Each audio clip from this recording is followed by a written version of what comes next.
وایکینگ های دریانورد به دانمارکی وایکینگرها گروهی از مردم بودند که از کشورهای اسکاندیناوی از جمله نروژ، دانمارک و سوئد اومده بودند.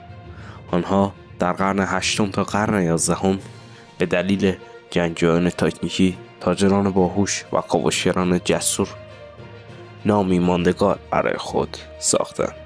در واقع آنها 1000 تا 500 سال قبل از ورود کریستوف کلمب به آمریکا را کشف کردند. باستانشناسان برخی از بقایای آنها را در شرق تا روسیه که پراکنده بود یافتند. این داستان واقعی وایکینگ هاست. سلام، خوش اومدید به این ویدیو.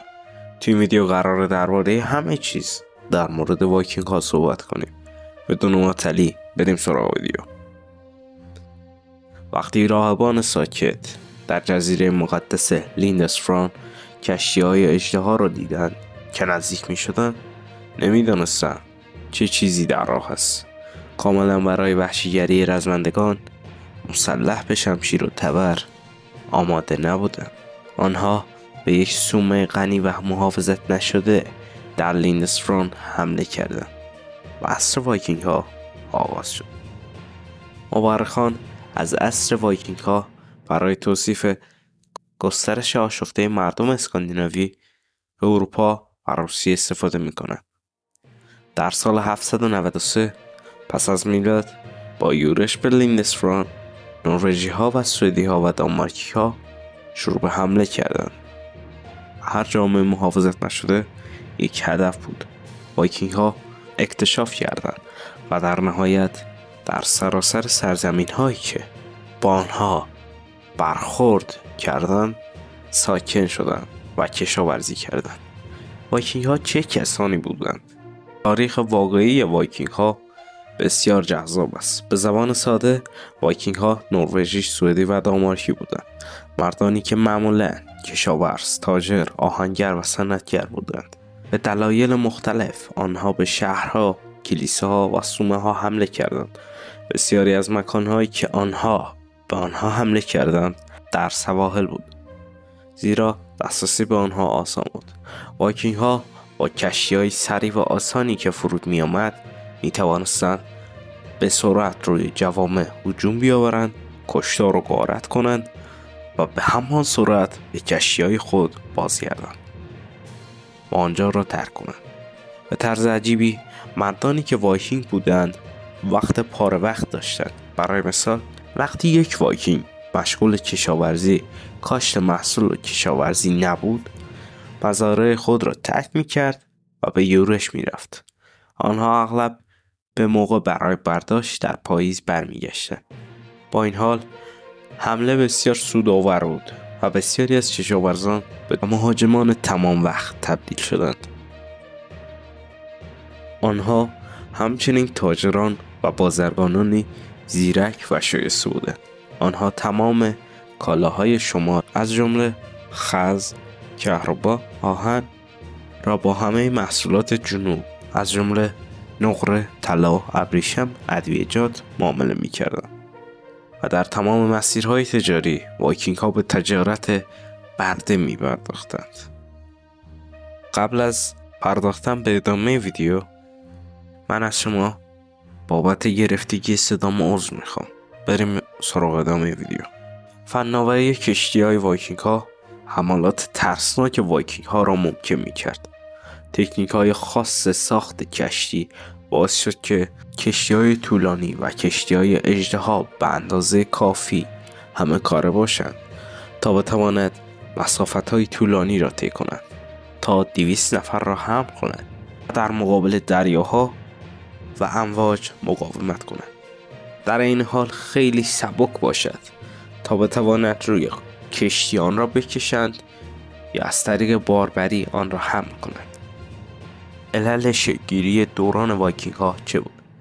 در حالی که وایکینگ ها از الفبای رونیک استفاده می کردند، اما تاریخ مکتوبی نداشتند. بنابراین ما دقیقا نمیدونیم که چرا وایکینگ ها در سال 793 پس از میلاد شروع به حمله کردند. محققان نظریه‌های زیادی مبنی بر حملات گسترده وایکینگ ها گفتند که یکی از آنها فشار جمعیت و کمبود زمین های کشاورزی خوب است.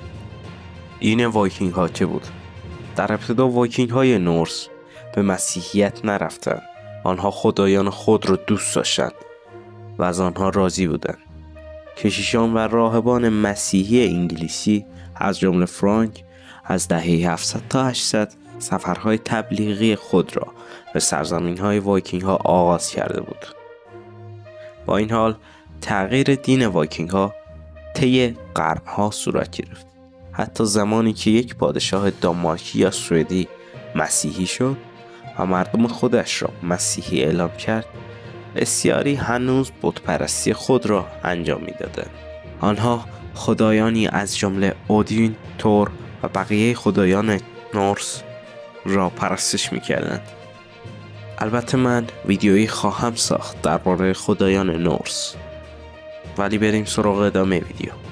وایکینگ ها چه چیزی می‌خوردند؟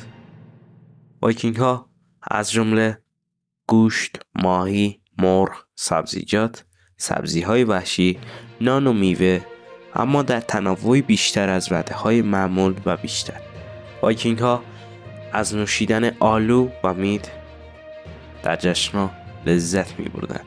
مید یک نوشیدنی قوی و تخمیری است که از عسل تهیه می‌شود. وایکینگ ها خورش‌های غنی را دوست داشتند. بنابراین وایکینگ ها اغلب گوشت، سبزیجات و سبزی‌های وحشی را در دیگه با آب می‌پختند. آنها نانها را روی سنگ‌های مسطح یا توری‌های آهنی روی آتش می‌پختند. نمک و فلفل برای اکثر وایکینگ ها در دسترس بود، در حالی که ادویه‌های گران قیمت به غذاهای وایکینگ های ثروتمند اضافه می‌شد. اکتشاف‌های وایکینگ ها. هنگامی که وایکینگ ها از قرن هشتم از سرزمین‌های خود بیرون آمدند، در بسیاری از مناطق اروپا و روسیه حمله کردند، جنگیدند و ساکن شدند. اما در سفرهای اکتشافی در اقیانوس اطلس نیز به پرواز درآمدند. آنها به اسکاتلند، ایرلند و بیشتر جزایر آتلانتیک، شتلند، اورکنی و هیبریدی ها نقل مکان کردند. وایکینگ ها به زودی در جزایر فارو نیز ساکن شدند و بعداً از طریق یک اتفاق ناگوار دریانوردی ایسلند را کشف کرد. تاریخ کشف شدن ایسلند. وایکینگ های نروژی اولین بار ایسلند را کشف کردند. اولین نفر نادود بود که در سال 861 جزیره جدیدی را که اسنولند نامیده بود کشف کرد. نادود به نروژ بازگشت و کشف خود را به مردم گفت. 6 سال بعد فلوکی ویلگرد ارسون اولین وایکینگی بود که عازم ایسلند شد و آن را پیدا کرد. فلوکی نام فعلی خود را ایسلند به این جزیره داد. گرینلند.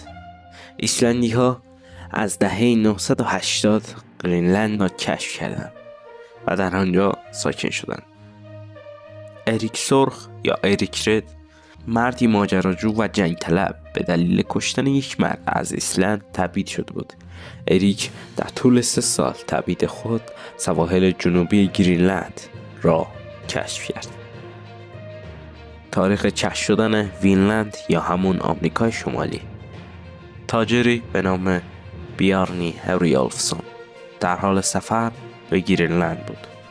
او سفر خود را به گرینلند با موفقیت به پایان رساند و در آنجا کشف تصادفی خود را برای لیف اریکسون، پسر اریک د سرخ یا اریک د رد، توصیف کرد. در حدود 1000 تا 500 سال بعد از میلاد، لیف و خدمه در طول 1800 مایل در دریاهای آزاد به دنبال وینلند حرکت کردند. گرینلندی ها در سرزمین هایی که وینلند نامیده بودند یک سکونتگاه کوچکی ایجاد کرده بودند. به دلیل بومیان وایکینگ ها آنها را اسکرالینگ می نامیدند. اسکان در نهایت شکست خورد. وایکینگ ها آمریکای شمالی را 500 تا 1000 سال قبل از کریستوف کلمب کشف کردند. خب رسیدیم به آخر ویدیو. ممنونم که تا آخر ویدیو با من همراه بودید. البته من بابت گرفتگی صدام از شما عذر میخوام. ممنونم که تا آخر ویدیو همراه من بودید.